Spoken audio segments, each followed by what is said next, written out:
ಸಿನಿಮಾದಲ್ಲಿ ಬೇರೆ ಮದ್ವೆ ಮಾಡ್ತಾರಂತಮ್ಮ. ಅಣ್ಣನ್ ಜೊತೆ ಇನ್ನೊಂದು ಹುಡುಗಿ ನೋಡಿ ನಾನು ಏನ್ ಸಹಿಸ್ಕೊಳ್ಳಿ?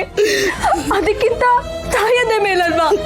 ವರ, ದಯವಿಟ್ಟು ಈಗೆಲ್ಲ ಮಾತಾಡ್ಬೇಡ ಕಣೆ, ಸಮಾಧಾನ ಮಾಡ್ಕೊಳೆ. ಸಮಾಧಿ ಸೇರೋರ್ಗೆ ಸಮಾಧಾನ ಮಾಡಕ್ ಬಂದಿದ್ಯೇನಮ್ಮ? ನನ್ನ ಪ್ರೀತಿನ ನಾನು ಹೇಗ್ ಬಿಟ್ಕೊಡ್ಲಿ?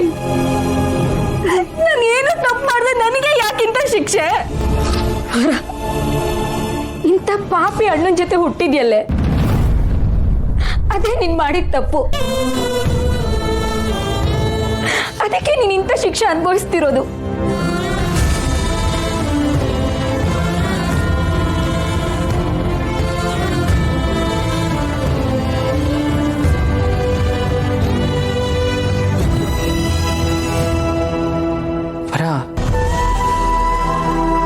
ಯಾಕೆ ಹೇಳ್ತಿದ್ಯಾ? ಅಮ್ಮ ಹೊರ ಊಟ ಮಾಡಿದ್ಲಾ? ಅಕ್ಕ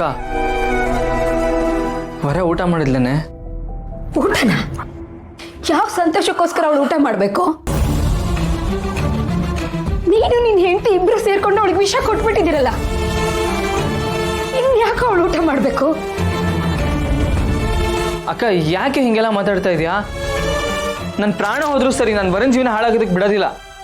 ಸಾಕ್ ಮಾಡಪ್ಪ ನಿನ್ ಮಾತ್ನ, ಸಾಕ್ ಮಾಡ ನಿನ್ ನಾಟಕದ ಮಾತ್ನ. ನಿನ್ ತಂಗಿ ಜೀವನನ ರೂಪಿಸ್ಕೊಡ್ತೀಯ ಅಂತ ನಾನು ಪ್ರಮೇಲಿದ್ನಲ್ಲೋ, ನೀನೇ ನಿನ್ ಕೈಯಾರೆ ನಿನ್ ತಂಗಿ ಜೀವನನ ಹಾಳು ಮಾಡ್ಬಿಟ್ಟಲ್ಲೋ. ಅಮ್ಮ ಇಲ್ಲಿ ನೋಡಿ, ನಾನೇ ಹೋಗಿ ಇಂದ್ರಮ್ಮವ್ರ ಹತ್ರ ಮಾತಾಡ್ತೀನಿ.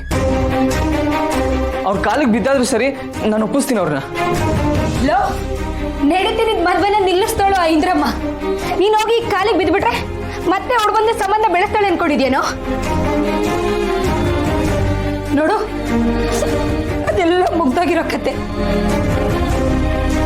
ನನ್ನ ತಂಗಿ ಹಣೆ ಬರದಲ್ಲಿ ಏನ್ ಬರ್ದಿದ್ಯೋ ಅದನ್ನ ಅವಳು ಅನುಭವಿಸ್ಬೇಕಷ್ಟೆ.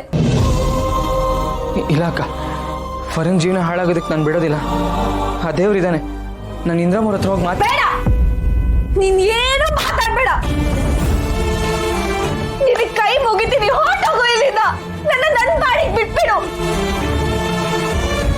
ನನಗೆ ನಿನ್ ಮುಖ ನೋಡಕ್ಕೂ ಇಷ್ಟ ಇಲ್ಲ. ನಿನ್ ಮಾತು ಕೇಳ್ತಿದ್ರೆ ನನಗೆ ಮೈ ಎಲ್ಲ ಉರಿತಿದೆ. ಹೊರಟೋಗು ಇಲ್ಲಿಂದ.